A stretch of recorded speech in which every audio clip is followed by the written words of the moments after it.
quotidien cette semaine sur LMTV avec les 24 heures moto au Mans les 15 et 16 avril. Bonsoir à tous, quel plaisir de vous retrouver en ce vendredi pour Au quotidien la suite avec Laure Girard pour nous accompagner. Bonsoir Laure. Bonsoir Aurélien, bonsoir à tous. Et Bertrand Coudreau ce soir. Bonsoir Bertrand. Bonsoir à vous deux. Journaliste pendant 25 ans au Maine Libre, auteur de nombreux ouvrages, ben oui il paraît, auteur de nombreux ouvrages sur des personnalités qui ont vécu ou qui sont passées en Sarthe. On va en évoquer une ce soir, la personnalité de Henri Vallée, constructeur automobile et inventeur de génie, qui est né chez nous en Sarthe, à Fier-sur-Sarthe. Absolument, en 1865. Et en fait, il commence sa carrière comme mécanicien chez Bollé. Alors évidemment, Bollé, tout le monde connaît. Hein. Et puis, finalement, il a envie de rouler, de vivre sa propre vie. Et en 1886, il part aux États-Unis parce qu'il a envie de fabriquer ses propres voitures. Et c'est un voyage qui va être porteur pour lui. Alors pour lui, ça va être très porteur, parce qu'il va travailler dans des entreprises, justement, qui sont spécialisées dans la métallurgie, ce qui va lui permettre de développer ça. Et quand il va arriver, il va tout à fait bien maîtriser la chose, à un tel point qu'il va d'ailleurs faire une voiture très légère. À l'époque, c'était... la fameuse pantoufle, non, c'est pas ça ? La fameuse pantoufle. Qui avec est une voiture, 2 F, c'est ça ? avec 2 F, pour quelle raison ? Mystère, il l'a appelé comme ça. Et parce qu'elle avait la forme d'une chaussure. Et ce qui est révolutionnaire dans cette voiture surtout, c'est qu'elle est entièrement en aluminium. Donc déjà à l'époque, elle était vachement plus légère que les autres voitures. Je le disais, un inventeur de génie, parce qu'il invente la pantoufle, mais plein d'autres choses. Il a inventé une machine à écrire, il lance une fabrication de bicyclettes. Bref, c'est un génie hors pair pour son époque. Absolument. Et d'ailleurs, la machine à écrire, pour votre information, elle est visible au musée du Mans. Ah, génial. De l'automobile du Mans. Elle y est. Il y a une de ces voitures aussi qui est au musée La du Mans. pantoufle peut-être ? Pas la pantoufle, Pas la pantoufle. non, c'est pas la pantoufle. Mais il y en a une. Et puis la machine à écrire. Il invente aussi le pneu démontable et increvable. C'est quoi cette histoire ? C'est complètement incroyable. Hein. C'est la première fois qu'on fait un pneu qui peut être démonté, et puis avec des écrous, comme on connaît un peu aujourd'hui. Mais parce qu'à l'époque, c'était très compliqué. Hein. Donc cet inventeur-là, il est sartois, du coup, c'est cocorico. Il invente une voiturette qui marche avec une bouteille de pétrole que vous allez acheter à l'épicerie du coin. Et là, on est d'accord, on est bien avant l'existence des 24 heures du Mans, de la course. Bien avant. Bien avant. Là, on est dans les débuts de l'automobile, fin du 19e siècle, début du 20e. Il y en a quand même beaucoup des inventeurs ingénieurs sartois. Hein. Ah, mais oui, il y en a beaucoup. C'est un type qui était discret, mais alors... Mais justement, aujourd'hui, on va évoquer la dynastie Bollé, et je trouve un peu moins Henri Vallée, en tout cas. Ah oui, une sensation que j'ai. Je pense que Bollé a écrasé en quelque sorte notre pauvre ami de Vallée. Parce que lui, il a quand même fait des choses...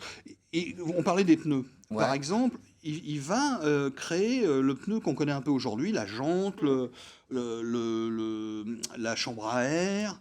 Sauf que le caoutchouc n'existe pas encore, alors c'est du cuir qu'il y a autour de la chambre à air. Ça s'use un peu vite. Mais c'était l'époque aussi. Mais bon, voilà, c'est l'époque. Hein. L'allumage électrique, une boîte à 4 vitesses. Non, mais la boîte classique 4 vitesses, il invente la marche arrière.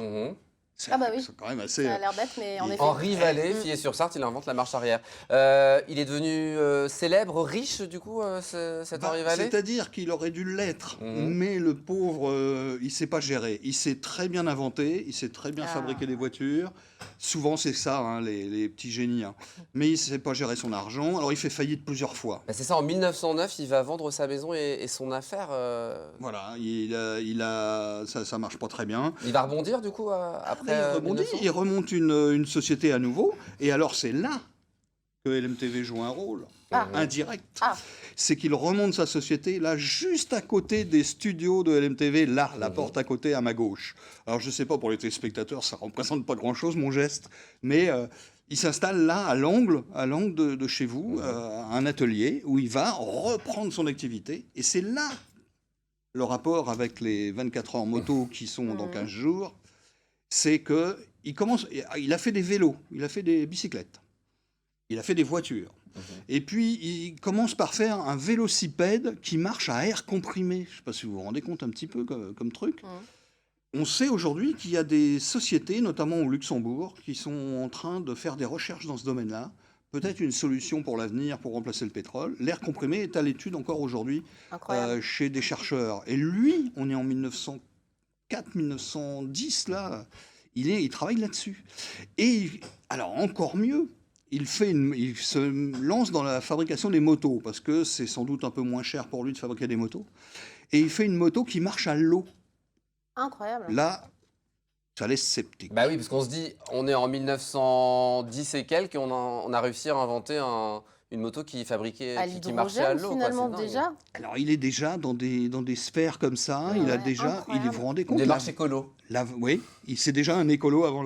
En tout cas, il faisait avec ce qu'il avait, vraisemblablement. Ah oui, alors puis avec les moyens de l'époque. C'est ça. Donc C'est moi, ça. ce qui me fascine chez cet homme-là, c'est ça. Il nous fait des choses incroyables. Alors, il va se reconvertir après la Première Guerre mondiale, parce que la Première Guerre mondiale, les motos, plus personne n'en achète. Mhm. Alors donc, il s'effondre complètement. Alors le pauvre, déjà, qui réussissait pas trop financièrement. il va se reconvertir en guide touristique. Voilà. Bon, bah pourquoi pas. Pourquoi pas. Il transporte, il promène des gens sur la Sarthe avec un bateau à Ça moteur. va lui être fatal, je crois.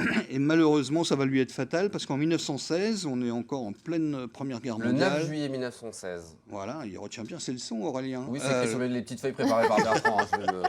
Je préfère le préciser. Pour ceux qui connaissent, du côté de L'écluse des planches. l'écluse des planches qui se trouve à côté de l'ancienne usine des tabacs. L'île aux planches, quoi, à côté, quoi. Voilà, l'île aux planches. Voilà, l'île aux planches.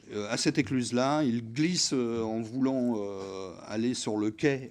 Il glisse, il tombe à l'eau et il se noie. Voilà une triste fin pour un type qui mérite vraiment qu'on en Qui parle. était peut-être un peu trop en avance sur son temps, finalement. Probablement. Hein C'est vrai, ça, cette remarque-là. Il y a des moments Merci, où c'est trop tôt.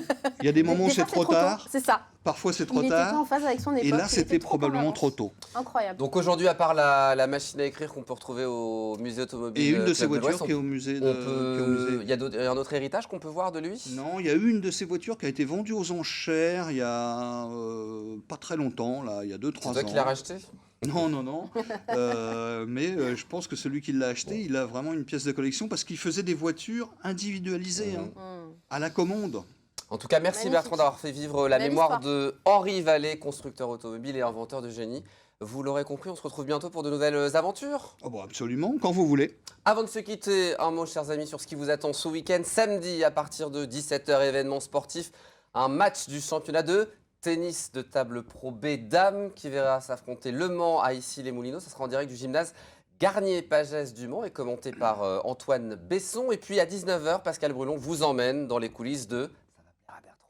Les coulisses de la chocolaterie Bélanger au Mans, une institution du chocolat, héritière de la chocolaterie Béline, aujourd'hui tenue par Vianney Bélanger, qui a repris le flambeau de son papa. Au-delà du Mans et des deux boutiques à Tours et Laval, la chocolaterie Bélanger exporte partout en Europe, ça je ne le savais pas, et crée des pièces uniques sur commande. Donc c'est une belle plongée que vous pourrez découvrir à partir de 19h ce samedi. J'aime beaucoup cette image. Ouais, Hein. il est très fan, Pascal Brulon, du chocolat. Il aime le on chocolat. le sait bien. Et puis ce soir à 20h, Au bonheur de Nacre, l'émission présentée par Pascal Savard avec au programme Henri Lemarchand avec l'une de ses formations, l'inspecteur Gadget. Donc c'est à partir de 20h, dans quelques minutes, pour nos amis téléspectateurs. Très bonne soirée. Et très bon week-end. Très bon week-end, cher Bertrand. Merci beaucoup. Restez avec nous. Dans un instant, Aurélien Caillos, les Sartois du Web. À lundi. Au quotidien cette semaine sur LMTV avec les 24 heures moto au Mans les 15 et 16 avril.